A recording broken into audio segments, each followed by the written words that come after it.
বন্ধুরা, আমার রান্নাঘরে তোমাদের সবাইকে স্বাগত জানাই। তো আমি এখন করব রাজমা।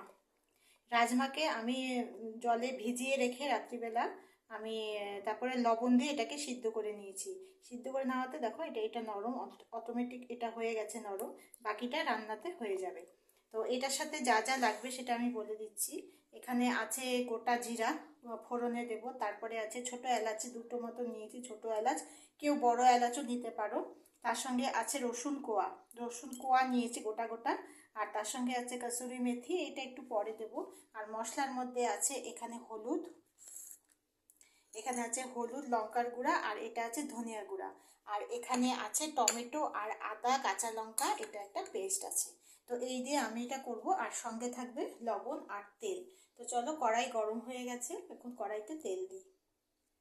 কড়াই গরম হয়ে গেছে, এখন কড়াইতে এই রান্নাগুলোতে বেশি তেলের প্রয়োজন হয় না, অল্প তেলেই হয়ে যায়। তো এখন এখানে দিয়ে দেব। তেলটা গরম হয়ে গেছে অলরেডি।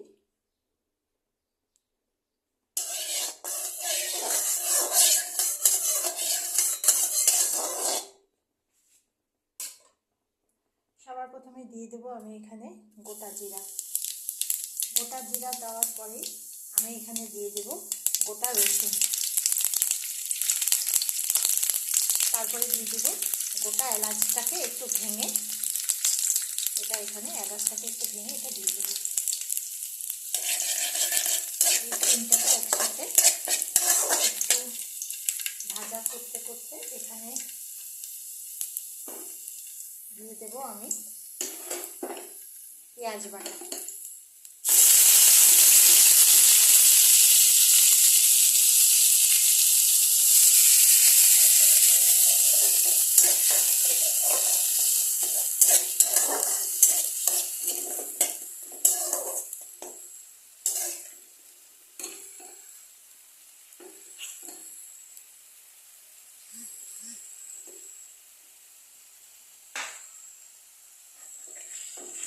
গ্যাসটাকে মিডিয়াম করে দেব।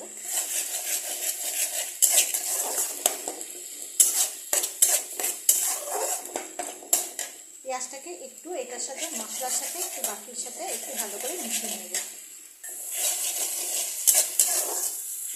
হয়ে গেছে মিশানো। এখন আমি দিয়ে দেবো, গ্যাসটাকে একটু কমিয়ে দিয়ে এখানে দিয়ে দেবো টমেটো পিউরি। 1.5 চামচ মতো আমি টমেটো পিউরি দিয়ে দেবো।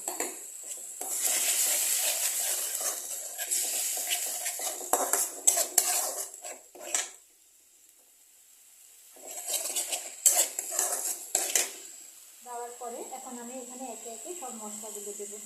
প্রথমে দেবো হলুদ, তারপরে দেবো লঙ্কার গুঁড়া। আমি কাশ্মীরি লঙ্কার গুঁড়া ইউজ করি না, আমি সবসময় এই লঙ্কার গুঁড়া ইউজ করি। তোমরা চাইলে কাশ্মীরি লঙ্কার গুঁড়াও দিতে পারো। কাশ্মীরি লঙ্কার গুঁড়া দিলে কালারটা খুব সুন্দর হয়, লঙ্কার ওরকম ঝাল থাকে না, কালারটা সুন্দর হয়। তো আমি এখানে ডিরেক্ট লঙ্কার গুঁড়া আমি দিলাম।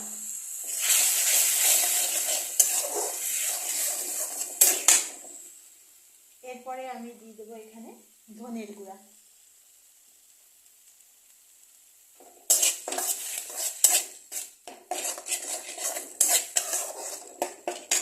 তারপরে এখানে যেটা করবে সেটা সব থেকে জরুরি, এটা না হলে রান্নার কিছুই হয় না, এটাই মেন রান্নাতে, সেটা হচ্ছে লবণ।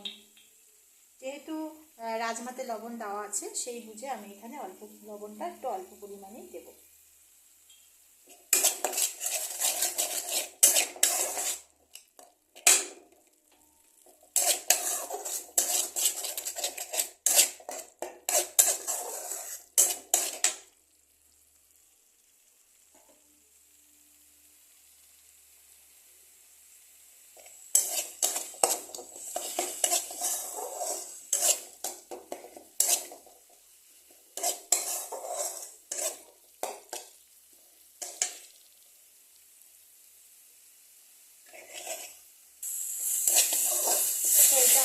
দমে মশলাটা কষানো হয়ে গেছে।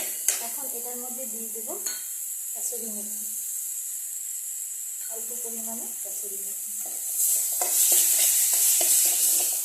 তারপরে এখানে দিয়ে দেবো রাজমাটা, জল শুদ্ধ এই রাজমাটা দিয়ে দেবো।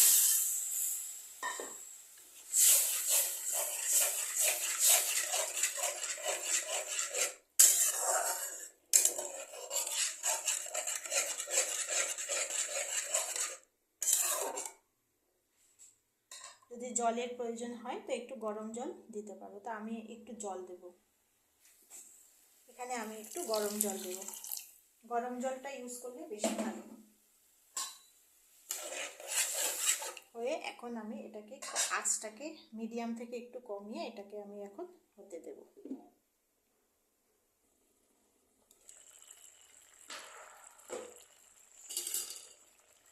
জল শুকিয়ে গেছে, আমাদের এটা হয়ে গেছে, যে এটা একটু ঘন হয়ে এসছে ঝোলটা। তো এখন এটার মধ্যে গরম মশলা আর ঘি দিয়ে এটাকে বন্ধ করে দেব। ঘি দিয়ে দেব, তার সাথে দিয়ে দেবো গরম মশলা গুঁড়া, তার সাথে দিয়ে দেবো আধা চামচের 1 চামচের একটু আধা মতো গরম মশলার গুঁড়া দিয়ে একটু নেড়ে আমি এখন গ্যাসটাকে বন্ধ করে দেব। তো আমার এই রেসিপিটা যদি ভালো লেগে থাকে তাহলে লাইক, শেয়ার আর সাবস্ক্রাইব করে দিও। অবশ্যই পাশে থেকো, তোমাদের পাশে থাকাটা খুবই জরুরি, খুবই কাম্য করি। আশা করছি আগামী দিনে আমি আরও ভিডিও করে তোমাদেরকে শেয়ার করব। সঙ্গে থেকো। আজকের জন্য টাটা।